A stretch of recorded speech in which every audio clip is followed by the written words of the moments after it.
This program shows real direct support professionals serving real people with developmental disabilities in a variety of settings, offering you a chance to learn about the work involved in direct support and judge for yourself if you're interested in pursuing a career in supporting people with developmental disabilities. It's important to know the realities about direct support work prior to employment because it increases chances that you'll select a job that you'll do well and enjoy. Direct support professionals play many roles. They work as companions, advisors, counselors, chauffeurs, cooks, teachers, and assistants, to name a few. Many people find direct support work stimulating, challenging, and fulfilling. Others do not. There's no right or wrong decision, only what is a good fit for you.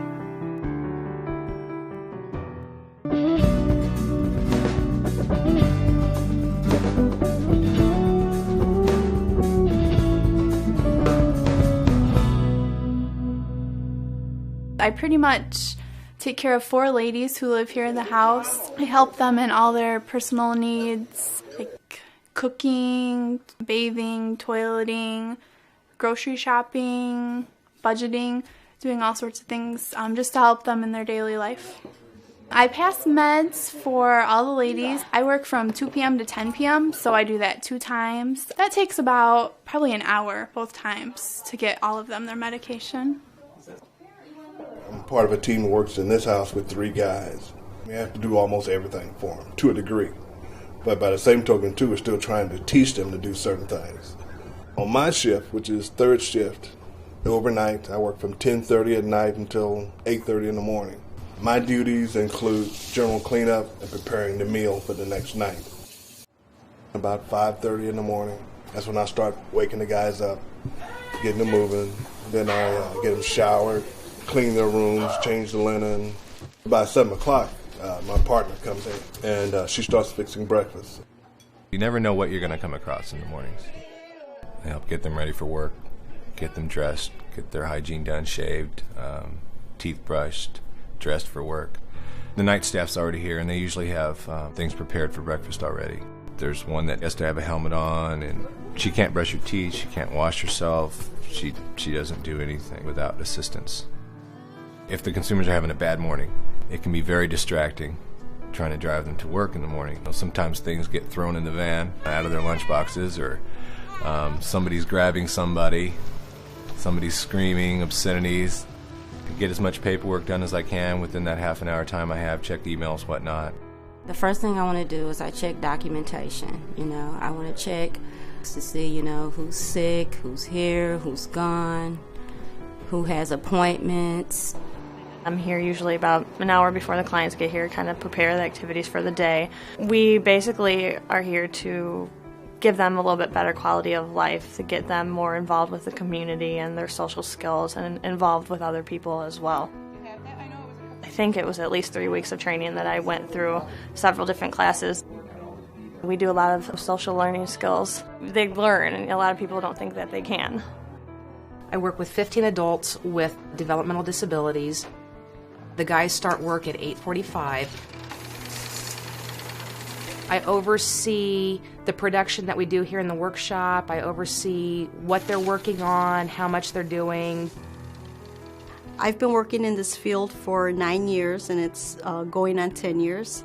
What I do is I train them on a job. We get many different jobs. I train them and monitor them and make sure they do the work correctly. What I do at the end of the day is I'll count up all their work, and I'll make out timesheets for them so they could get paid. The individuals that I support are pretty much independent. They just may require some minor assistance. They may need prompting.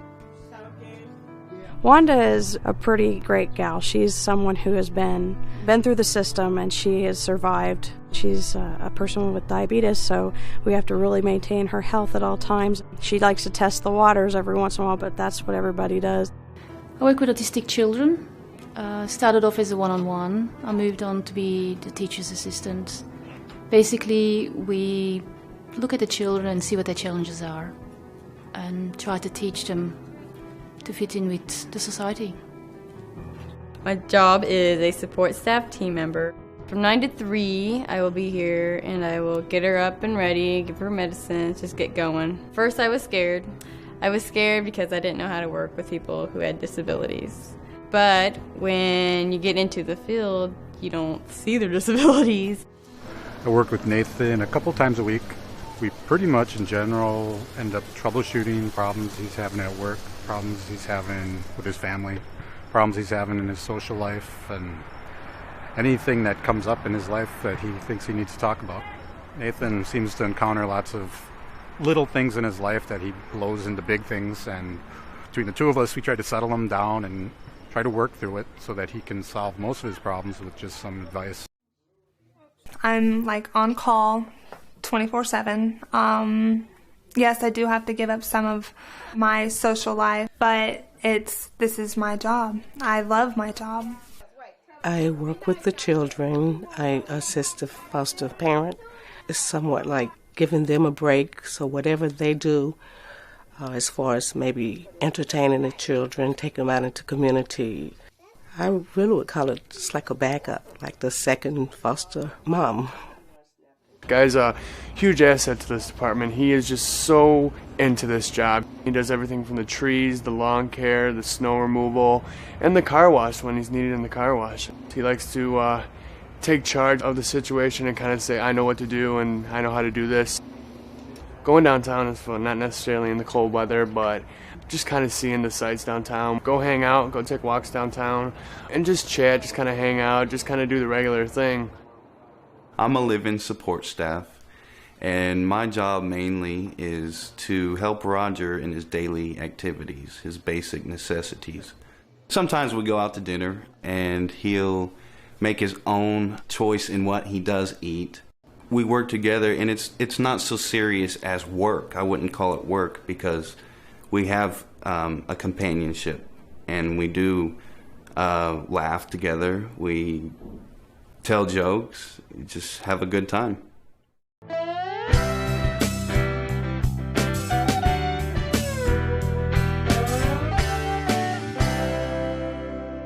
I feel like it's more than having just an office job where you go in and it's the same thing every day. It's always different. It's always can be challenging. You never know what you're going to walk into, and that's what makes it interesting. It's very challenging, but when they finally learn something to do that you've been trying to teach them for a long time, when the moment comes that they can show you that it clicks in the head, that's the reward. That's what I love about my job. It's kind of like my second home and my second family. I have 4 children that I take care of during the day, and then I come to work and I have 7 adults that I get to spend time with and be friends with and help them have the best quality of life possible. It is rewarding to come in and really know that I'm doing something for people. That's the kind of job that I like to do. For being a young person, it kind of makes you grow up in life, makes you more responsible. You get to help people out. They might learn to tie their shoe or get a drink of water on their own, and each day they go to a different level. They learn something new. Kenny has a disability where he can't walk on his own, so you have to support him and walk with him. The desire that he will show, despite his disability, he can still get there. It's a wonderful job. Before I got here, I never experienced anything like this. This my first year in this field. It was kind of a shocker to me because I was never exposed to something like this. Seeing them grow, seeing them do more, seeing them achieve higher standards of living, I get a good feeling just knowing that I've been a successful part of their life. I love what I do. The clients, you become close to them and get to know them. The most rewarding part of this job would be knowing Melissa, getting to know her and her family, and knowing how they watched her struggle and now she's doing better, and that I've had a part of that. And I have a great friend. What you get out of this job, I feel, is you make a difference. You make a difference. I get a sense of pride, and there's definitely a reward. No medals or ribbons or anything like that, but it's just kind of the sense of knowing that you're helping somebody out every day. The rewards of knowing that you're helping a person who normally would be institutionalized had this been over 25, 30 years ago, to be able to live as normal of a life as possible. I mean, who wants to spend their life in a small room with padded walls? I mean, these people are actually living the way you and I would want to live our lives. They're doing meaningful things. They're working in the community. They're being participants in the community. I really love my job. I know it's not a great deal of money in it, but my satisfaction is no pretend. That's a great feeling when you walk and close the door and go home. I love that. And not a lot of people get that. I have that feeling that I'm doing something good. I'm helping someone achieve an extra step in life.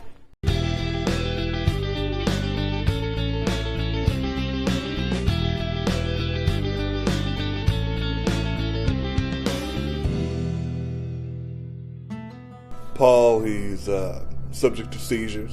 He wears that helmet because of his balance. He has very poor balance. Paul can be aggressive.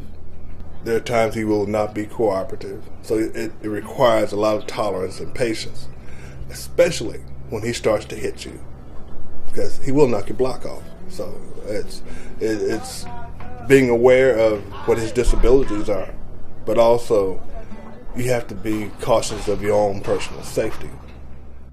Dealing with challenging behaviors is just a part of the job. Without patience, you're not going to get very far. There's going to be a quick burnout rate for you because a lot of people come in thinking they're going to change everybody, and not everybody can be changed. You realize it's not about you at all. It's about the clients. I don't think anyone wants to come to work and have their clients they work with yell at them or cry. Some of the ladies that I work with do have really extreme behaviors at times that they're just not fun to deal with. When people get frustrated and they don't know what other way to express themselves, it might be screaming, it might be throwing something, it might be biting you, it might be just you sitting there talking to them, trying to help them calm down, but they're hitting you in the process. Sometimes it's because of communication deficits. Could be to get your attention, or they're in distress. Sometimes they do it because they're not feeling well and you don't know that, because they don't know how to relay it to you. It will definitely test you on a daily basis, and I'm tested every day. There's charts that I look at when I pass their meds that I check off every medication as I'm giving it to them. It's usually not stressful because we have nurses that help make it very routine and they do training with us. But at times, if there's some kind of mistake or there's someone, maybe a shift before me made a mistake, and let's say the medication is missing or something happens, it can be stressful then. You just got to understand that you're working with so many different people that don't have the capacity of being able to do the things that you can do, and I think that's a definite challenge. And not everybody knows how to approach somebody who doesn't know how to, tie their shoes or doesn't know how to eat on their own. Not everybody can do that. Some people might get a little, hesitant, like, oh, I don't know what to do or say to this person. The hardest part for me is cleaning the guys when they're really covered with feces. I mean, that is the hardest part. Cleaning my kids, my grandkids is one thing. But when you're dealing with someone who is not family, it's very difficult. It might sound like an easy process, detailing a vehicle, but there are a lot of steps involved. And trying to be able to work with some of our individuals, working on those different tasks that are involved, the training that is involved, it does require some time and some patience. I live in Lawrence with my fiance, Damien, and we have quite a bit of problem getting care tenants for both of us, so that's a real problem. I'm the one in control. I hire, I fire. If they're not showing up, we give them a warning, and then if after that warning they still haven't come, we give them like a week's probation, and then after that we say that you're fired. Try to give them a week to shape up. Sometimes it doesn't always work. I work with a number of folks that, as they've aged, they've developed other health-related issues, Alzheimer's being one. It is hard to see deteriorations. The most difficult part about this job is if there's different behaviors going at the same time and you can't get to them all at once. Clients that we have a lot of different needs, and a lot of times those needs are trying to be met at once. You learn to multitask, you learn to juggle. In my unit, I believe we have about 32 clients total. I have 8 clients. They all different disabilities, and they're all needing many different things all at the same time. It can get stressful at times, but you just work through that and go ahead and turn around and do a positive thing.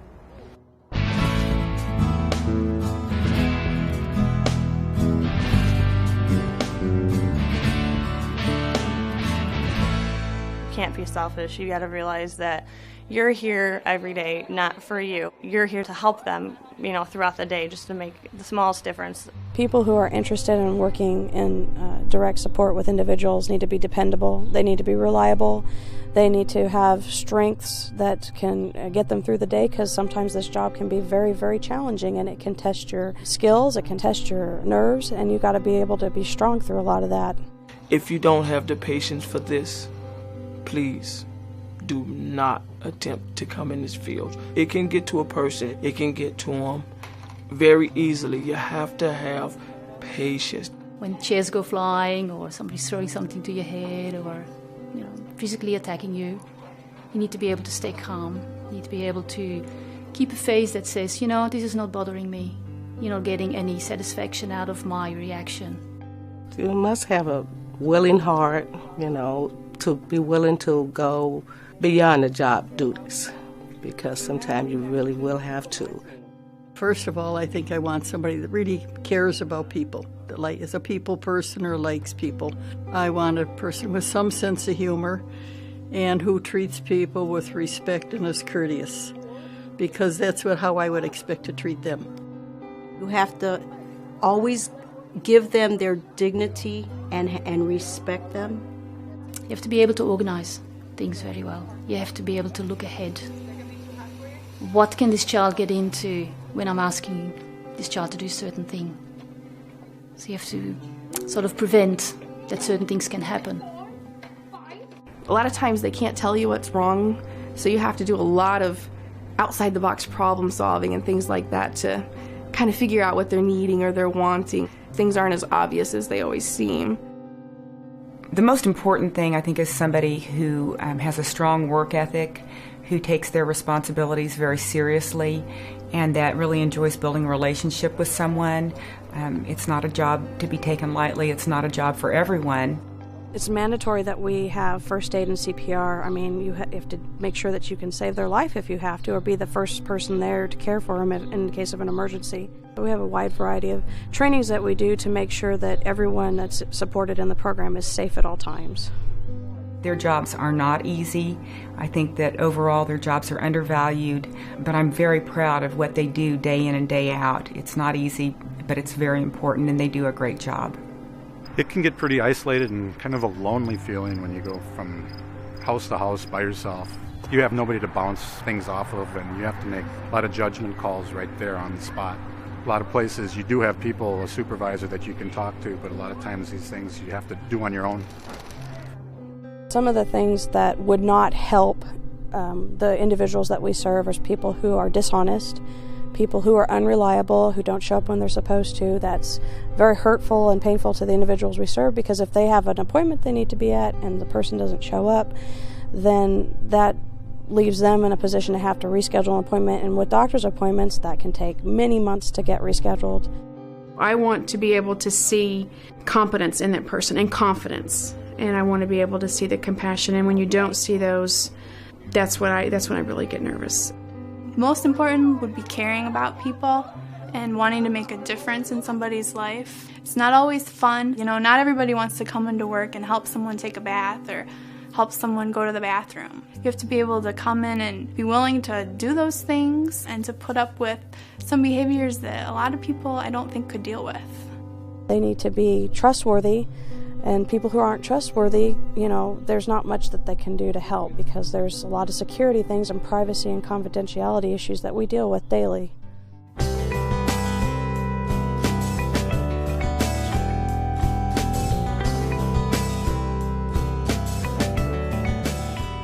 If you would have told me 5 years ago that this is what I was doing, I wouldn't have believed you. It's very rewarding knowing that you're making a difference in their lives. I would recommend this work for someone who has patience, lots of patience. It's a fun job. You get to be with someone and help them out, and that's an awesome feeling. My whole view of everything has changed pretty much since I started working here. The little menial things that you might get upset about during the day just roll right off your shoulder. I think I myself have become a more positive person. I don't let things bother me. If something negative happens to me that I wasn't quite expecting. It's just you take it with a grain of salt. It's a kind of job that you need to love. Don't do it because it's good hours. You can't come in doing it for, just for a paycheck. You have to really care about the clients. If someone is here just for the paycheck, they're not going to last. They're not going to last.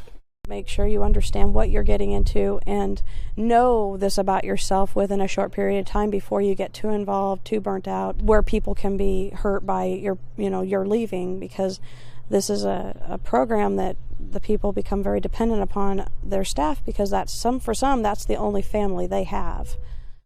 For new people that I know that have never done this and they've come in and I've seen staff come and go, you've got to be willing to jump in and do it. If you see that it needs to be done, don't expect somebody else to do it. It's everybody's responsibility.